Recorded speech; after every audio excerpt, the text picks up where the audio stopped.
Soal 56, jangan menjerumuskan presiden, ditulis oleh Panjatha di seaworld.com. Halo, selamat menyaksikan informasi dari channel Tanda Seru. Hari ini 30 September 2021, menurut rencana para mantan pegawai KPK yang tidak memenuhi syarat akan diangkat menjadi ASN atau aparatur sipil negara, akan diberhentikan secara resmi dari lembaga yang selama ini membesarkan dan menghidupi mereka. Pemerintah kejam? Mungkin, tetapi pemerintah tidak mengurusi hanya 56 orang, namun 260 juta lebih rakyat. Ibaratnya lebih baik sopir menabrak seseorang daripada membiarkan bus berisi 60 orang penumpang itu masuk jurang, bukan? Selama beberapa bulan terakhir, konsen kita memang tersita terhadap dinamika yang sedang terjadi di KPK.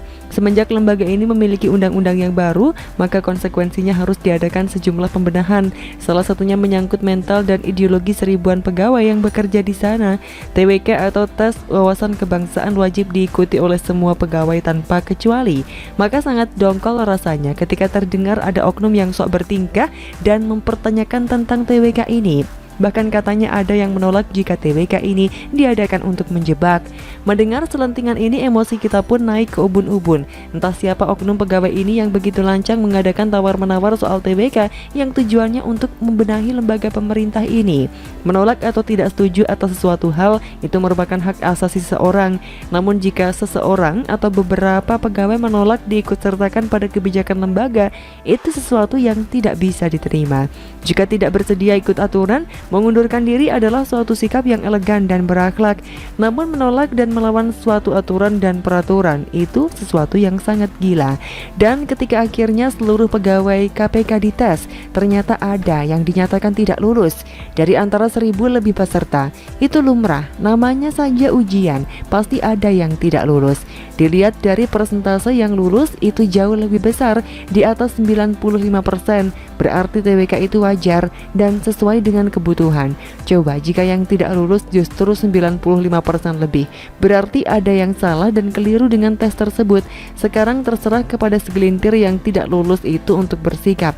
Bisa saja sebenarnya meminta secara baik-baik untuk dilakukan tes ulang, sebab toh yang dites hanyalah soal bagaimana kadar nasionalismenya, bukan soal kesanggupan melakukan pekerjaan. Sebab menyangkut skill tidak perlu diragukan lagi, mereka sudah tahunan bekerja di sana, masa dites lagi untuk menguji apakah mereka bisa bekerja? Namun ketika ternyata ada puluhan orang yang tidak lulus, maka hasil tes itu pun harus dihormati, sebab tes itu dilakukan sebagai salah satu persyaratan untuk diangkat menjadi PNS. Karena tes itu hanya menyangkut soal kesetiaan terhadap bangsa dan negara. Bisa saja sebenarnya memohon tes ulang setelah mendapatkan pembinaan tentang kecintaan dan kesetiaan terhadap bangsa dan negara. Tapi kalau protes dan ngamuk-ngamuk merespon hasil tes tersebut, malah semakin membuat orang tidak simpati, bahkan curiga tentang cara pandang mereka terhadap bangsa dan negara ini. Di tengah maraknya gerakan yang mengarah pada sikap pengkhianatan dan pengingkaran terhadap NKRI, maka TWK dirasakan sangat urgent dan relevan. Dan jika ternyata ada yang tidak lulus juga, maka dugaan atau isu tentang keberadaan Taliban di KPK memperlihatkan kebenarannya. Apalagi jika melihat sikap dan kegarangan mereka melawan dan memaksakan kehendak sendiri, sangat mengerikan. Itu bukan sikap dasar seorang yang berjiwa Nusantara. Karakter asli Nusantara bisa rusak dan hilang oleh oknum-oknum semacam ini.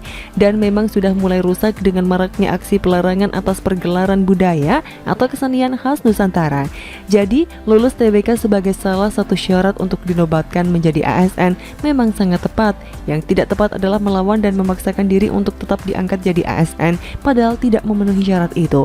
Maka ketika ada 56 mantan pegawai KPK yang tidak lulus dan bertingkah laku aneh dan ganjil, sebaiknya dibiarkan saja. Kata pepatah, anjing menggonggong kafilah berlalu. Atau kalau mau mendirikan KPK tandingan, tentu tidak ada yang bisa melarang, asal bisa mendanai sendiri biaya operasional.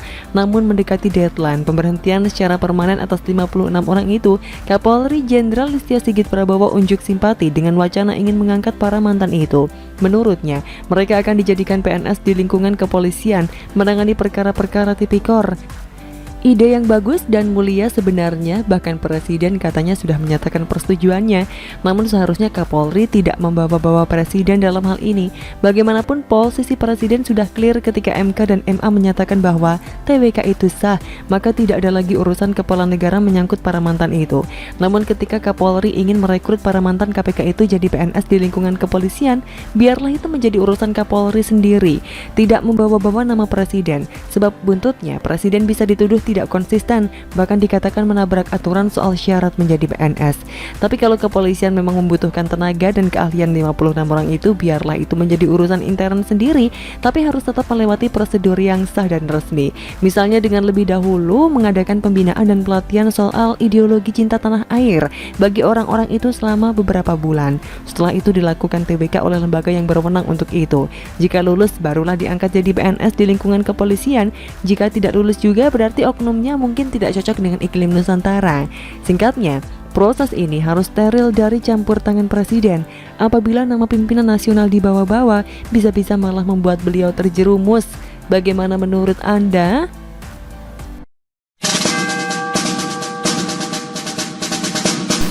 Dungu, Rocky heran negara takut ancaman Islam radikal ketimbang PKI yang mengerikan. Ditulis oleh Jo Putra di seaword.com. Halo, selamat menyaksikan informasi dari channel Tanda Seru. Jika ada pertanyaan lebih bahaya mana PKI atau Islam radikal, kalau kita runut dengan waktu dan masa, tentunya Islam radikal lebih berbahaya daripada PKI. Partai Komunis Indonesia sudah dihabisi semenjak Soeharto berkuasa. Masa kejayaan PKI sudah habis bersama waktu. Setelah pengambilan alih kekuasaan dari Orde Lama ke Orde Baru, para pengurus, pendukung, dan simpatisan PKI sudah diberantas sampai ke akar-akarnya. Partai komunis ini sudah tidak eksis lagi di Indonesia, sehingga kekhawatiran isu komunis bangkit kembali merupakan hal yang tak perlu ditakuti, sebab sudah tidak relevan dengan keadaan masa kini. Sementara itu, paham Islam radikal berkembang pesat semenjak Indonesia memasuki era reformasi. Di masa dan waktu sekarang ini, keberadaan paham radikal yang berkedok agama belum habis ditumpas dan dibinasakan.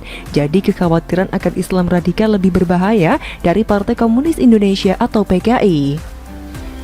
Inilah yang menyebabkan pakar Dungu, Rocky Gerung, heran dengan Indonesia yang terkesan takut dengan Islam radikal ketimbang dengan PKI. Menurut Rocky, PKI lebih keji dan ngeri dalam peristiwa sejarah yang tidak boleh dilupakan negara. Pasalnya, gerakan komunis telah memusnahkan banyak pemuka agama Islam dengan cara mengenaskan atas perlakuan kaum komunis.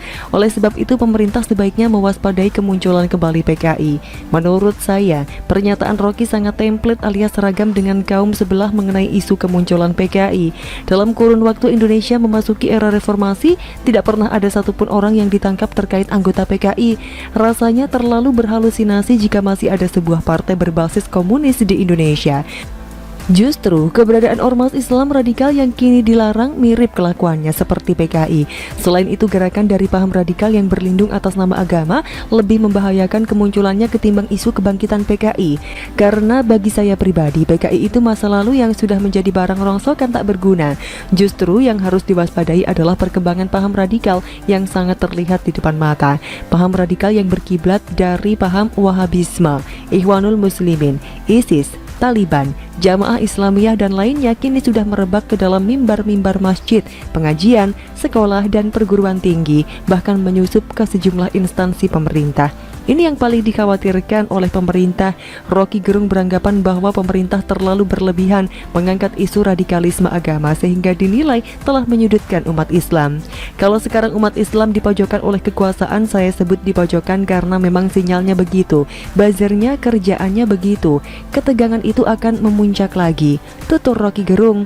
Umat Islam mana yang Rocky maksudkan? Tidak semua umat Islam Indonesia setuju dengan paham radikal. Masih banyak umat muslim yang berpikiran lurus dan masih menjunjung ideologi bangsa, yakni Pancasila. Tidak usah menggeneralisir bahwa umat muslim Indonesia merasa disudutkan terkait isu Islam radikal. Justru kawan-kawan Rocky yang kebanyakan datang dari kaum kader memiliki paham yang tidak sesuai dengan ideologi Pancasila.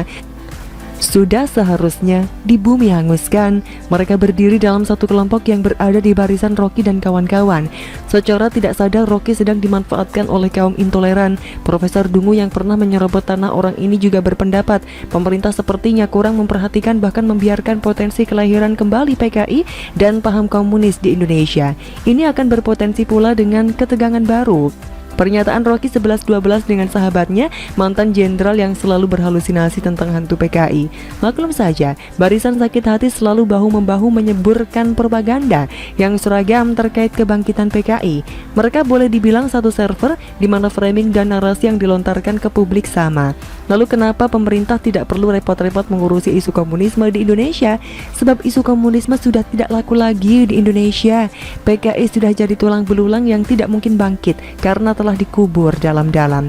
Permasalahan Islam radikal yang terlihat dengan mata telanjang di tengah masyarakat sangat perlu diwaspadai oleh pemerintah. Jadi jangan memakai logika terbalik kalau isu Islam radikal tidak berbahaya. Sudah banyak kasus-kasus persekusi, perusakan, pembunuhan, serta teror dengan menggunakan bom adalah contoh konkret bahwa terorisme yang berkedok agama masih ada dan nyata. Jadi, sudah sangat jelas bahwa bahaya Islam radikal menjadi perhatian pemerintah. Masyarakat dan pemerintah perlu mewaspadai paham Islam radikal yang berpotensi memecah belah persatuan. Kemunculannya sangat membahayakan bagi kerukunan sesama anak bangsa. Adanya Islam radikal harus disikapi serius, sebab jika dibiarkan akan mengancam eksistensi bangsa Indonesia sebagai negara yang berbineka tunggal ika. Ancaman radikalisme masih terus dihadapi Indonesia.